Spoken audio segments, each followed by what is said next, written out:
തമിഴകത്തിലെ super താരം അജിത് കുമാറിനെ നായകനാക്കി പ്രശസ്ത സംവിധായകൻ മകൻ തിരുമേനി സംവിധാനം ചെയ്ത വെടിയാമൂർച്ചയിലെ ആദ്യ ഗാനം പുറത്തുവിട്ടു. സവാതിക എന്ന് ആരംഭിക്കുന്ന ഗാനമാണ് ഇപ്പോൾ പുറത്തുവിട്ടിരിക്കുന്നത്. ആന്റണി ദാസൻ, അനിരുദ്ധ് രവിചന്ദ്രൻ എന്നിവർ ചേർന്നാണ് ചിത്രത്തിനായി ഈണം പകർന്നിരിക്കുന്നത്. 2025 ജനുവരിയിൽ പൊങ്കൽ റിലീസായ ചിത്രം തിയേറ്ററിലെത്തും. ശ്രീ ഗോകുലം മൂവീസാണ് ചിത്രം കേരളത്തിൽ വിതരണം ചെയ്യുന്നത്. ചിത്രത്തിന്റെ ആദ്യ ടീസർ ആഴ്ചകൾക്ക് മുമ്പ് തന്നെ പുറത്തുവന്നിരുന്നു. ആക്ഷൻ, ത്രിൽ, സസ്പെൻസ് എന്നിവയ്ക്ക് പ്രാധാന്യം നൽകിയാണ് ചിത്രം ഒരുക്കിയിരിക്കുന്നതെന്ന് ടീസർ സൂചിപ്പിക്കുന്നു. അജിത്, അർജുൻ, തൃഷ, റജീന കസാൻഡ്ര എന്നിവരെയാണ് ടീസറിൽ ഉൾപ്പെടുത്തിയിരിക്കുന്നത്.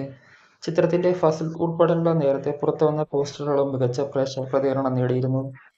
ലൈക്ക പ്രൊഡക്ഷൻസിന്റെ ബാനറിൽ സുഭാസ്കര നിർമ്മിക്കുന്ന ഈ വമ്പൻ ചിത്രത്തിൽ തൃഷ നായികാവേഷം ചെയ്യുമ്പോൾ അർജുൻ സർജ, ആരവ്, റജീന കസാൻഡ്ര, നിഖിൽ ദസാരഥി, ഗണേഷ് എന്നിവരാണ് മറ്റ് പ്രധാന താരങ്ങളായി എത്തുന്നത്. വെടിയാമൂർച്ചയുടെ സാറ്റലൈറ്റ് അവകാശം സൺ ടിവിയും OTT അവകാശം നെറ്റ്ഫ്ലിക്സും വൻപൻ തുകയ്ക്കാണ് നേടിയിരിക്കുന്നത്.